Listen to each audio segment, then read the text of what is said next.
मुझे लगा कि जो प्रकार का भाषण दिया गया, मैंने पहली बार देखा कि अपनी सरकार को, अपने ही विधायकों को, अपने नेताओं को बेइज्जत और बदनाम करने का काम हो रहा है। कांग्रेस के विधायकों को तो बदनाम करने का काम हो रहा है और भाजपा के नेताओं का गुणगान हो रहा है। ये समझ से परे है। इस प्रकार का जो काम हुआ वो बड़ा गलत है। और हम सब लोग जो दिल्ली में गए थे अपनी बात को रखने के लिए, किन लोगों पर आरोप लगाए जा रहे हैं? ऐसे लोग जो पब्लिक लाइफ में 30, 40, 45 साल से हैं। सामान्य मुख्यमंत्री जी का भाषण परसों धौलपुर में हुआ और उस भाषण को सुनने के बाद मुझे ऐसा लगता है कि सामान्य मुख्यमंत्री जी की नेता आदरणीय श्रीमती सोनिया गांधी जी नहीं है, बल्कि उनकी नेता वसुंधरा राजे सिंधिया जी हैं। उनकी नेता सोनिया गांधी जी नहीं हैं, बल्कि उनकी नेता वसुंधरा राजे सिंधिया जी हैं।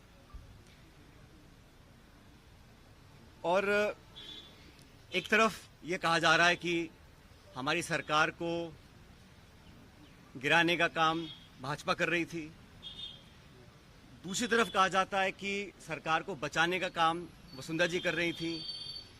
तो ये जो विरोधाभास है, इसको समझाना चाहिए। आप कहना क्या चाह रहे हैं, ये स्पष्ट कर देना चाहिए। इसलिए साथियों, मैंने निर्णय लिया है कि आरपीएससी, जहां से कई सारे पेपर लीक हुए, बहुत सारी वहां पे खबरें आई कि वहां पर तमाम भ्रष्टाचार हो रहा है, अजमेर स्थित आरपीएससी है।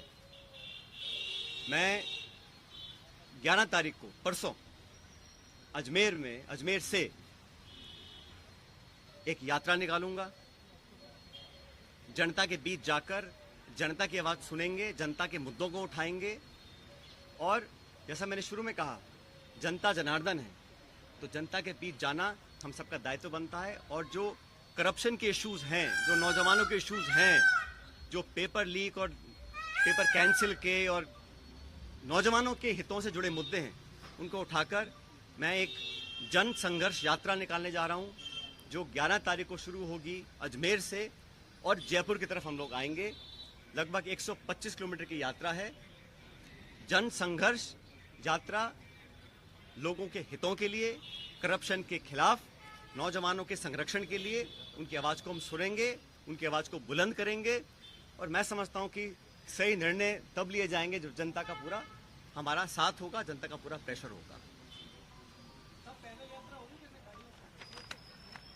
स्टैंड क्या रहेगा, क्योंकि सबसे बड़ी जो राजनीतिक उत्सुकता यही बनी हुई है कि आपका स्टैंड क्या रहेगा, पार्टी में रहकर संघर्ष करेंगे? मैंने कहा ना आपको, कुछ लोग ऐसे हैं जो चाहते हैं कि कांग्रेस कमजोर हो, कांग्रेस में फूट पड़े, और जैसे मैंने कहा, बदनाम करने की, आरोप लगाने की, आलोचना करने की, चरित्र हनन करने की कहीं कोशिश अगर हो रही है तो उसको हम नाकाम करेंगे।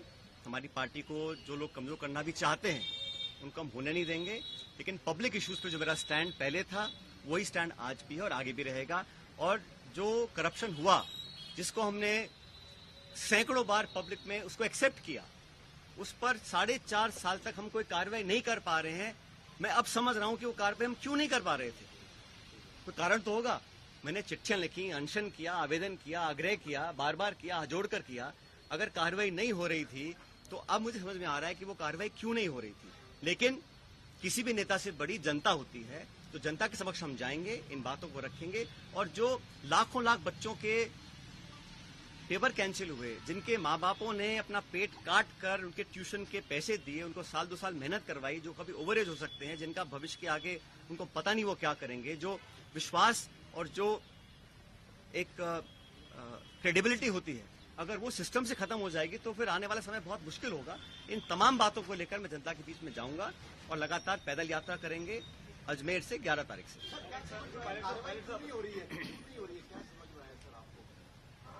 मैंने कहा ना, मैंने जो धौलपुर का भाषण सुना माननीय मुख्यमंत्री जी का, उसको सुनने के बाद अब मैं समझ गया हूं कि वो कार्रवाई अब तक क्यों नहीं हुई और मेरे तमाम आग्रह करने के बाद भी क्यों नहीं हो रही। मैं समझ गया क्यों नहीं हो रही है। वो कह तो रहा हूं मैं आपको।